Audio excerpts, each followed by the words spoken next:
Hello everyone, good evening. Welcome to Dhanunjay's YouTube channel. I am going to make class number 5 of previous year questions. This is previous year question analysis of economics. So before going into today's class, let me give you a clarification about yesterday's thumbnail. In the thumbnail, I have given that as class number 5. There was some team error that has been done in that editing. So today we have corrected it. Please note, whatever we have done the video yesterday, it is of previous year class number 4 itself. The content was discussed with class number 4. Today they have changed it.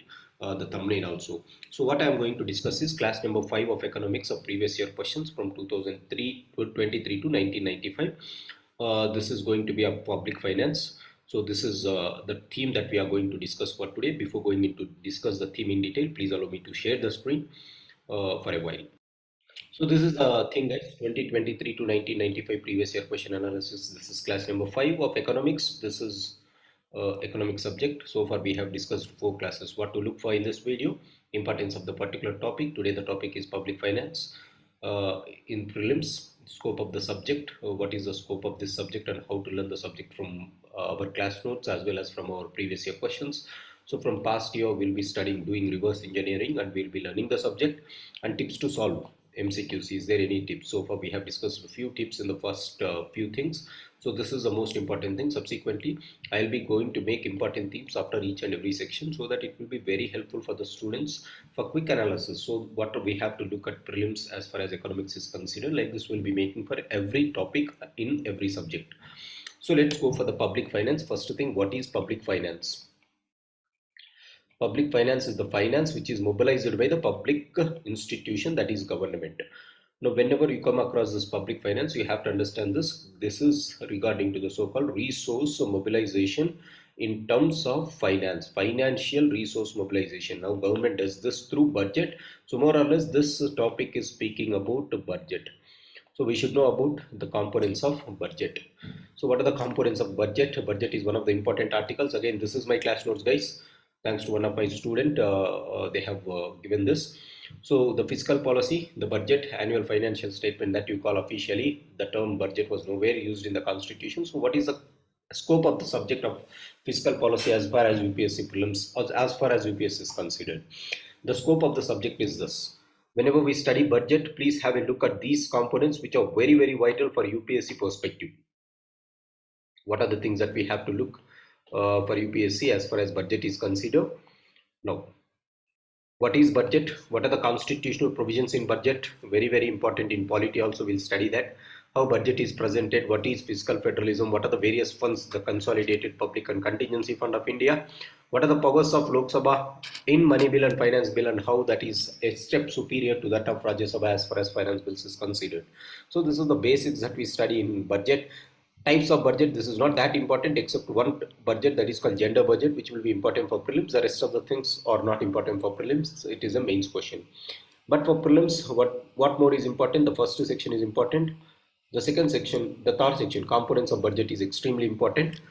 What are the components? The income component, or income is also known as receipts, expenditure component. And in the income side, you have revenue receipts, capital receipts. In the expenditure side, you have revenue expenditure, capital expenditure. What are revenue receipts? You have tax receipts and non-tax receipts. Tax receipts are again classified into direct, indirect. What are those systems? This you have written. So they can ask these questions, guys. Capital receipts are again given in the form of loans, investments, disinvestments. Like this, we have these things.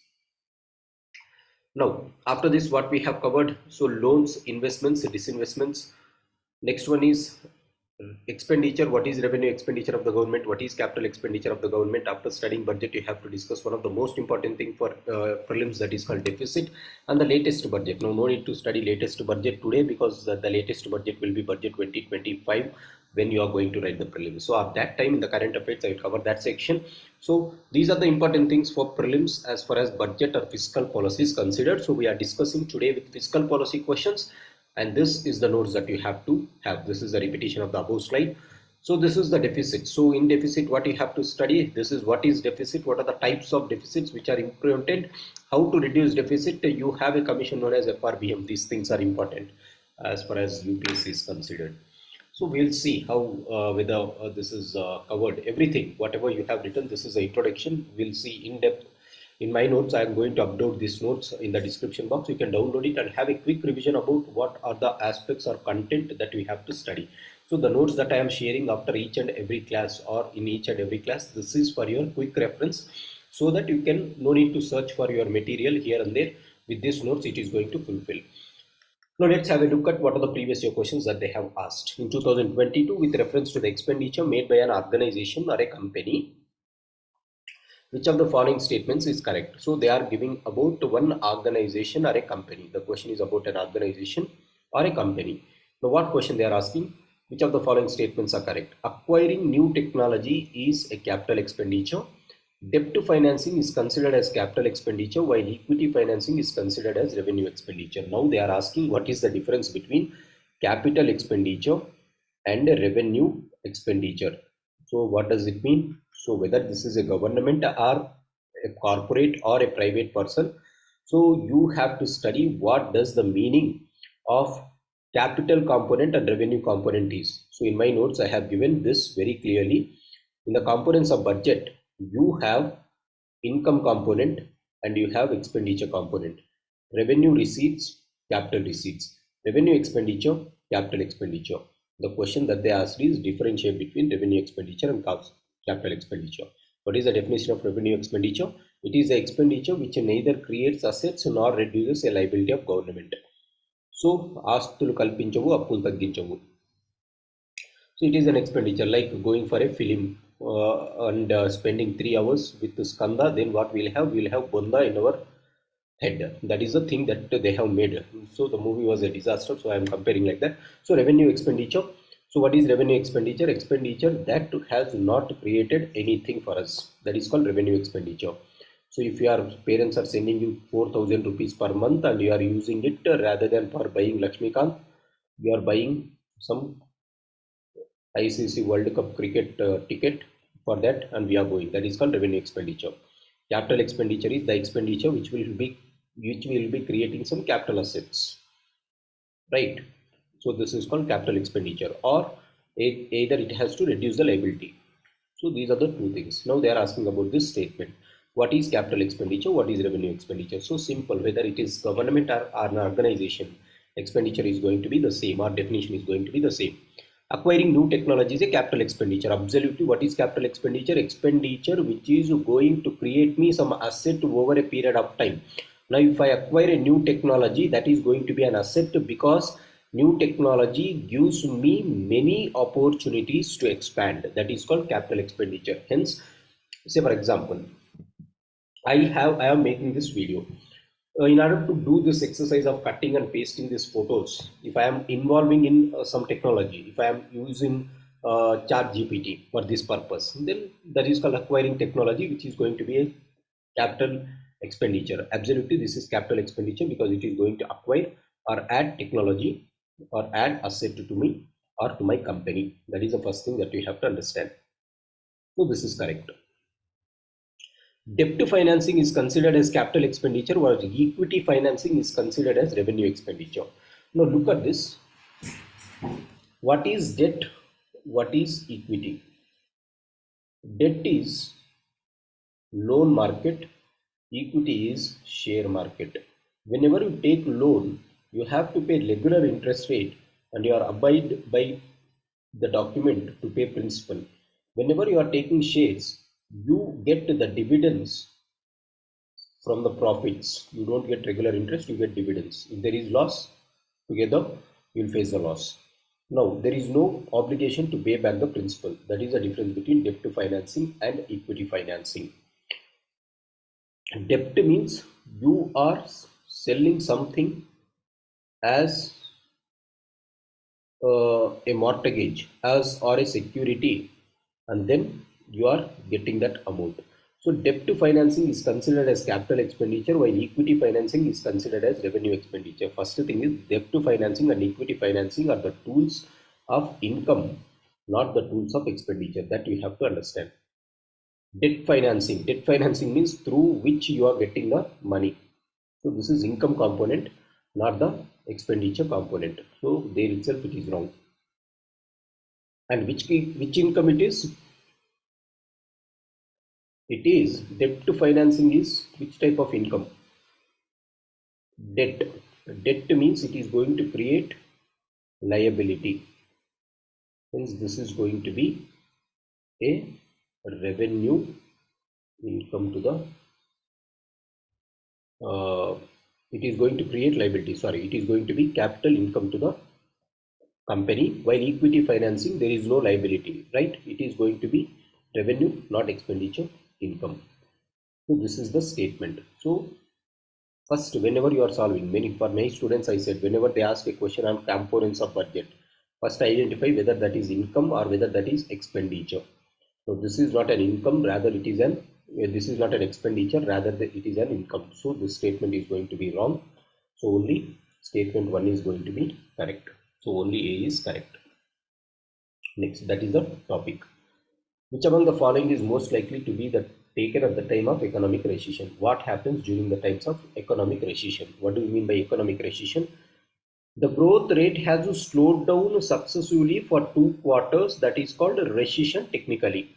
So in quarter 1 and quarter 2 of a financial year, I have seen less growth rate, then that is called recession. What does this mean? A growth rate is measured in terms of GDP, which is calculated by C plus I plus G plus X minus M. That is called national income. Now what it is indicating, growth rate is increasing, which means my GDP is falling down. Why? It means consumption expenditure is falling down, income is falling, investments is falling down, government spending is falling down, or X minus M is falling down. That is the thing that you have to understand. Now what does this mean? So when it is falling down, which will be the most appropriate action to be taken by the government to control it? Now already there is an economic recession, hence people will not have money. So what government has to do? Government has to increase the consumption expenditure by making people to have more money. So they do not take measures which take away the money from the people. That you have to understand. So when growth itself is low, government should allow common public to hold money. They should hold money or they should have money. For that, I should be giving them some freebies, or I should give them some less taxation so that they will be having it. Or what they have to give? They have to give boost to private investments. Or government has to spend more. Or government has to increase more exports and decrease more imports. These are the mechanisms through which economic recession can be tackled. So what happens under fiscal policy? Cut in the tax rates accompanied by increase in the interest rate. Cut in the tax rates accompanied by increase in the interest rate. So if you are cutting the tax rates, okay, money is going to be with the people. Accompanied by increase in the interest rate. Now yesterday I discussed, whenever there is interest rate increase, what people will do, rather than going for consumption expenditure, they will go and save the money inside SBI. So when interest rate is increased, they save. So this leads to saving but not consumption. So it is not going to revive your economy. What you have to do for reviving our economy, C has to be present. This is consumption expenditure. You go and expend, don't save it. So this is not going to be the thing. Increase in expenditure of public projects. Yes, public means government is increasing the expenditure. That is C plus I plus G. Government is increasing the expenditure that they have given. Okay. Increase in the tax rates accompanied by reduction in the interest rates. No, look, this is opposite. Cut in the tax rates. No, government cannot increase the tax rates. This is absolutely wrong. What happens? If they increase the tax rates, even though if I want to spend more, I will not have money with me.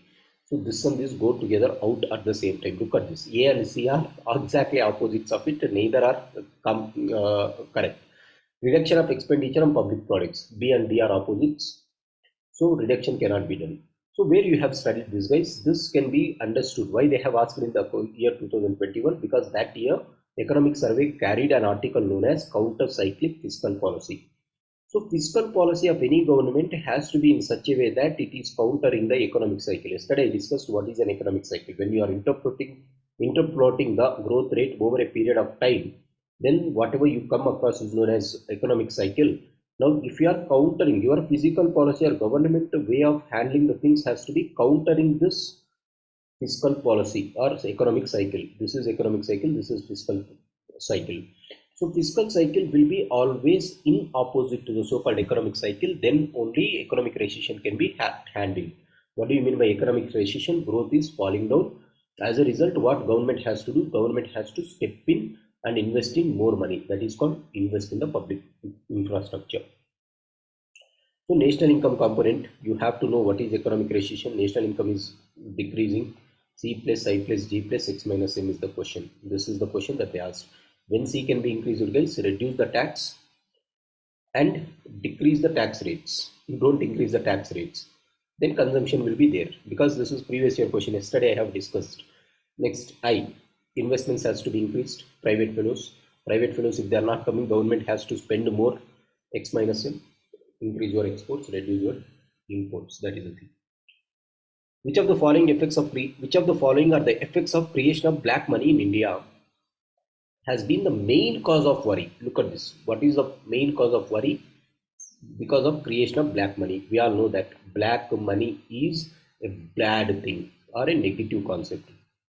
So they are asking you select the most bad among the given options, or most or worst negatively having connotation. So what happens when there is more black money? What is black money, guys? Money that is not accounted for tax or tax authorities. You didn't show that money to the tax authorities. That becomes black. Once you show it to the tax authority is like a sun. So it will become white or pure or clean money. This is dirt money. What is disadvantage of black money? Diversion of resources to the purchase of real estate and investment in luxury housing. Obviously, people will divert it. But is this the main concern? Let's wait and watch. Investment in unproductive activities in the purchase of precious stones, jewelers. Obviously, these are all something which is not productive. Now look at this. Diversion of resources to the purchase. This is also not productive. This is also not productive. This is also not productive. This is also not productive. Hence 1 and 2 are synonyms. If they go together. If they become correct or they become incorrect. So only one option has to be correct. You cannot choose A and B, because A and B are nothing but a continuation. B is nothing but a continuation of statement A. Diversion of resources to the purchase of real estate, luxury housing, precious stones, jewelries and gold. All these are unproductive way of utilizing the money. Why people utilize this money? Because that is black money. Large donations to political parties and growth of regionalism. Obviously, people might give more to the political parties, but there is no need that everyone has to contribute for these political parties. Hence, large donations is something which is again cannot be said.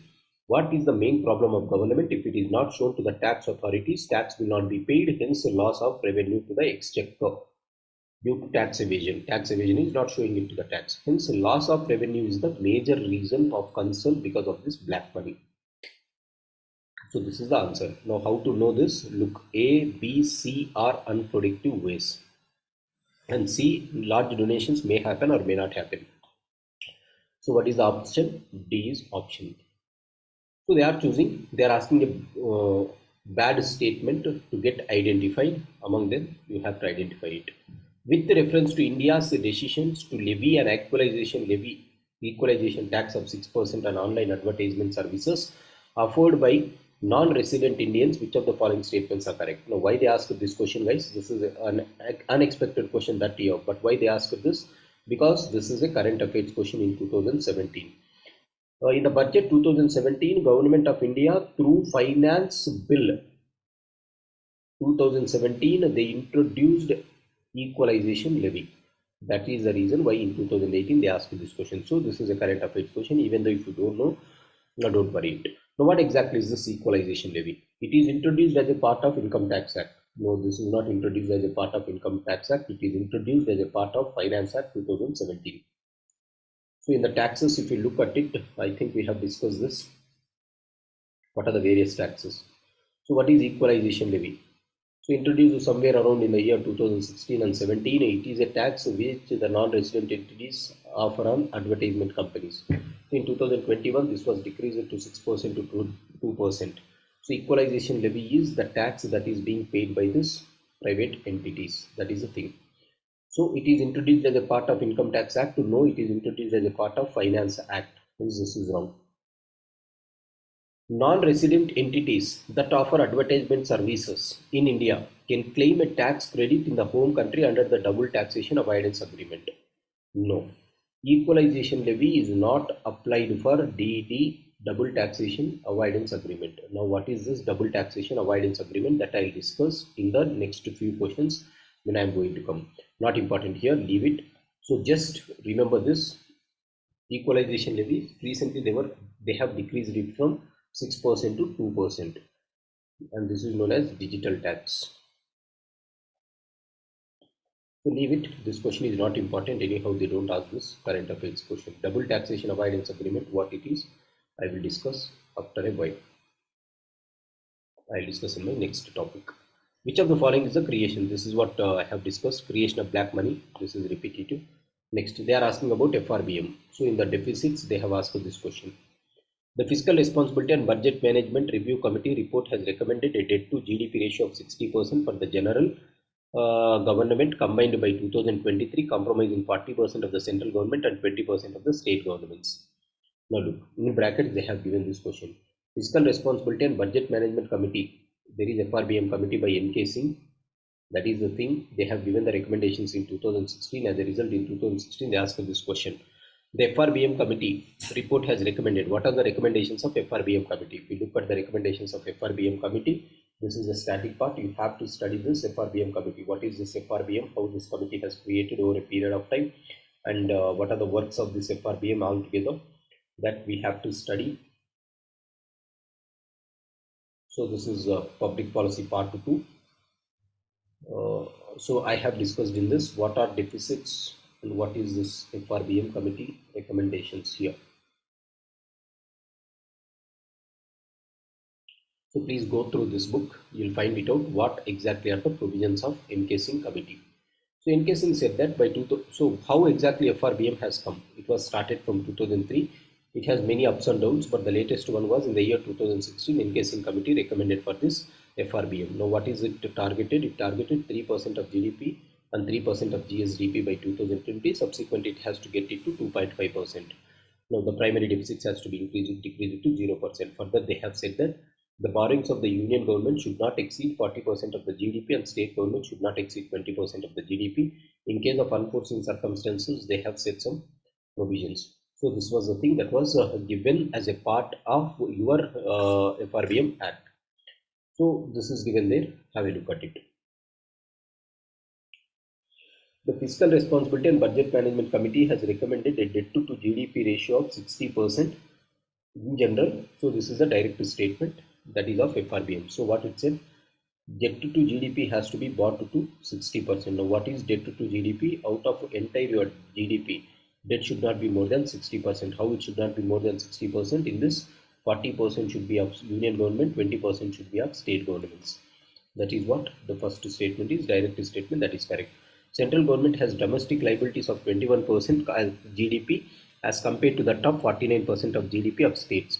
Now look, they are saying above 20% to the states and 40% to the union. Now they are saying union government has a liability of 21% and states has a liability of 49%. If this is the scenario, the first FRBM won't recommend 20% to states and 40% to union government. So union government can have more debt, that is around 40%. State government should have around 20%. Together they have to manage at 60%.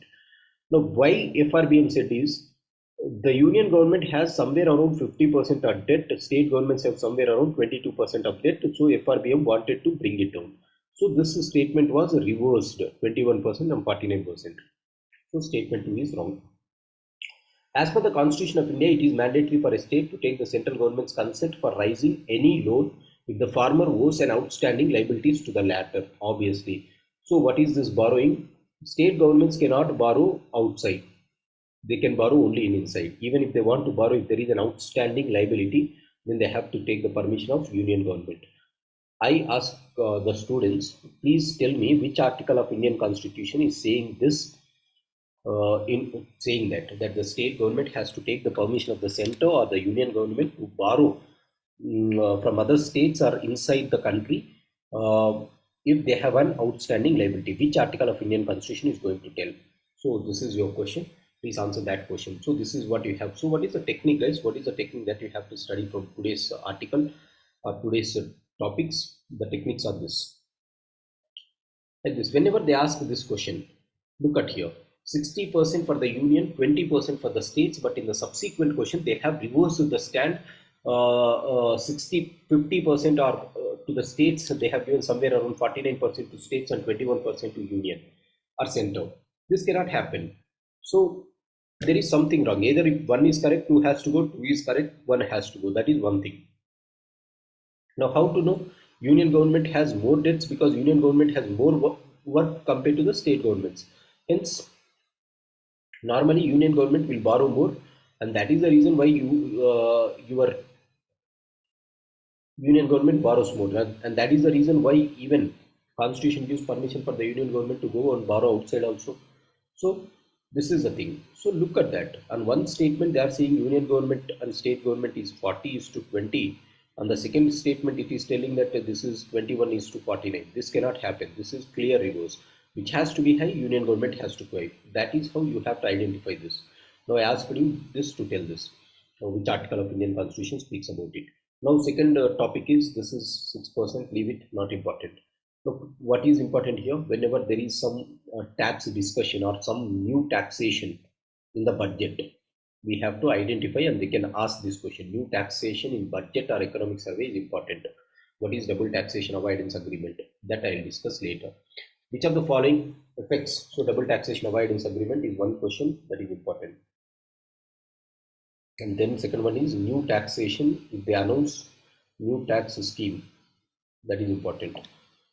Next, diversion of resources, black money. They are asking negative statement. So identify the most negative and identify the similarities in the questions. Options identify the similarities. You can easily identify. This is same, hence both are wrong. That is called identifying similarities. Next. Very, very important, national income components and how you have to analyze this in the context of C plus I plus D plus X minus M, and this is also important to analyze this in the form of tax rates. So debt to financing and equity financing, capital expenditure, revenue expenditure. Now this is not expenditure at all, components is important. So only one technique or two techniques, look at the positive statements, negative statements and convert it. And the next one is this type of errors, Right guys, I'll wind up here. Thanks for joining. Have a great day.